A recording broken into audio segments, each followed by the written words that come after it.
Hi guys, so yun, video for today guys. Kahapon nag-book tayo ng taxi rider, diba? So napakabait nung bata. So estudyante pa lang siya, grade 12. So ang ginawa niya, bali may pambayad naman kaso wala siyang panukli, diba? May cash naman.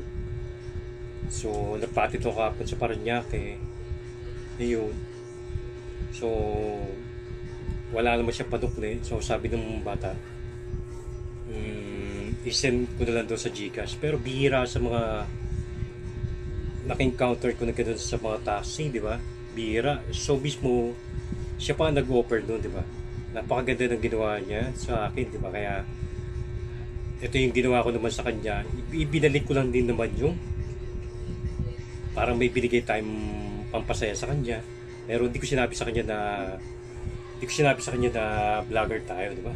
Ayun. Totoo yung bata, eh. Panoorin nyo guys. Let's go. Nakasakay tayo ng taxi rider. So hindi ko na siya mabangkitin yung ano. Pero kasi so magandang ginawa niya kahapon, di ba? Takat kami kagabi. So wala bariya. Yan siya oh. Taxi rider tapos ang ginawa niya sa akin po, wala siyang barya doon sa cash money na babayad sa kanya, 1,000. So ang ginawa niya, through GCash na lang. Pero bira sa mga ganun, bira sa ganun sa mga rider yung ganun, di ba? Na tignan mo yung wala pang bayad pero umalis na siya, di ba? No?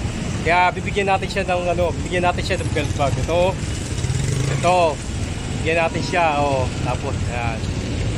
Natin siya, o yan, para sa iyan. Tapos etong cup bigay ko sa iyo, yan. Sana thank you, sana yung ginawa mong mabuti para sa pasahero mo. Sana ipagpatuloy mo kasi bira yung gano'n sa taxi rider na nakababa na yung pasahero mo pero yung bayad wala pa, di ba? So siguro mga ilang oras tayo na yun, no? Mga ilang oras na mga 2 oras na. kahit na di ba, ako alam mo, sumasakay ako ng mga taxi rider.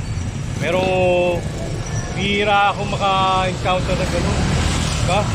So guys, estudyante pa lang siya, grade 12. So, kita mo, grade 12, ang laki niya, no? So, ang laki niya, grade 12. So, namamasada siya pag wala siyang pasok. Namamasada siya ng taxi rider.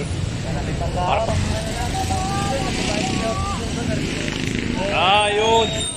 So guys, nagbabayad siya ng tuition niya. Ayan, nagbabayad siya ng tuition niya. Maganda yung ginagawa niya para sa sarili niya, diba? So ituloy-tuloy mo lang nyo kasi tama naman yun kasi unang-una, number 1, wala siya panukli. May pambayad naman kami, diba? Number 1, wala lang siya panukli. Kaya yung tiwala niya, diba? So yung tiwala niya, nakalis na siya sa bahay ng alaga ko na celebrity. So hindi pa ako nakapagbayad dun, ha? So isinag ko sa kanya sa GCash, siguro mga 3 oras. Nasa ano na kami, nasa BGC na kami. So malaking bagay din yung ginawa niya kasi wala nga akong cash, di ba?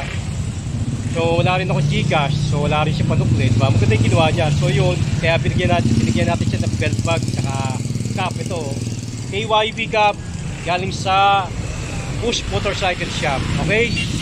Ano masabi po? Salamat po, KYB Gab. Salamat sa inyo. Okay. Yun. Sige, pagpatuloy mo yan, tama yung ginagawa mo. Maganda yung ginagawa mo, marangal, di ba? Pagpatuloy mo kasi bihira ako makaka-counter ng ganyan. Di ba? Napakabait mo, sige. Salamat, boy. Thank you.